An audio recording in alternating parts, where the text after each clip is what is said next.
ஒரு தந்தை புள்ள வந்து தூங்கின பின்னால, பிள்ளைகள் வீட்டில் தூங்கின பின்னால இரவுல ஆபாச படங்கள் பார்ப்பது வழமை. இரவுல ஆபாச படங்கள் பார்ப்பது வழமை. வீட்டில் நல்ல ஒரு கணவன், குடும்பத்தில் பட்டுள்ள ஒரு முஸ்லீம், அரபு நாட்டில் நடந்த சம்பவம். அவர் வந்து என்ன செய்கிறாருன்னா ஆபாச படம் ஒன்று பார்த்துருக்கிறார். பிள்ளைக்கு வந்து ஒரு சந்தேகம்.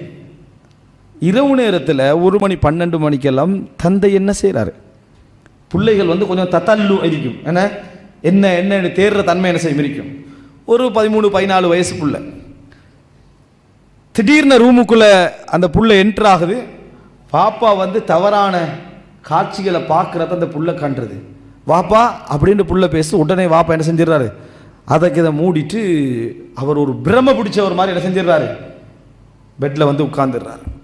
புள்ள இப்படி ஒன்றை கண்ட அந்த அதிர்ச்சி, அவரால் தாங்க முடியாத அதிர்ச்சிக்கு அவர் என்ன செஞ்சிடறாரு, வாப்பா இப்படி, அதாவது அந்த புள்ள என்ன சொல்லிச்சேன்டா, வாப்பா வெக்கமாய்க்குது வாப்பான்னு சொல்லி, வாப்பா வெக்கமாய்க்குது வாப்பா, நீங்கள் இப்படியெல்லாம் ஒரு காட்சிகளை பார்க்குறீங்களா அப்படின்னு அந்த புள்ள வந்து உள்ளத்தால் உடஞ்சி வாப்பா பார்த்து சொல்லுவோம். முன்மாதிரி ஒரு உண்மையிலேயே ஒரு குடும்பத்தில் முன்மாதிரியாக பிள்ளைகள் யாரை நினைக்கிறது, வாப்பாவை தான் ரோல் மாடலாக எந்த பிள்ளையும் நினைக்கும்.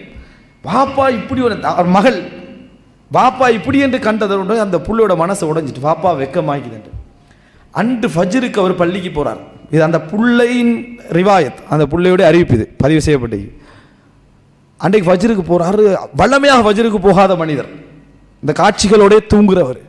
அன்றைக்கு ஃபஜ்ருக்கு போகிற அவருடைய ப்ரெஷர் எல்லாம் அதிகமாகி அவரால் தாங்க முடியலை, மவுத்து.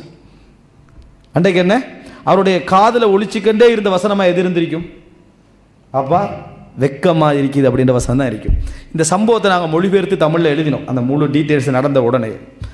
இது வந்து வாழ்க்கையில் இப்படி ஒரு சம்பவம் பிள்ளைகளை நல்லவர்களாக உருவாக்கும்னு நினைக்கிறோம். அதே போல் குடும்பம் மீடியாவிலிருந்து மோசமானிலிருந்து விடுதலை பெற நினைக்கிறோம். முதலாவது நினைக்க வேண்டியது வாப்பாவுமாவும், முதலாவது வாப்பாவுமா உள்ளத்தால் நினைக்கணும். உள்ளத்தால் நினைச்சு அந்த மாற்றத்தை பிள்ளைகள் கண்டால் நிச்சயமாக ஒரு அழகான மாற்றம் என்ன செய்யும், ஏற்படும்.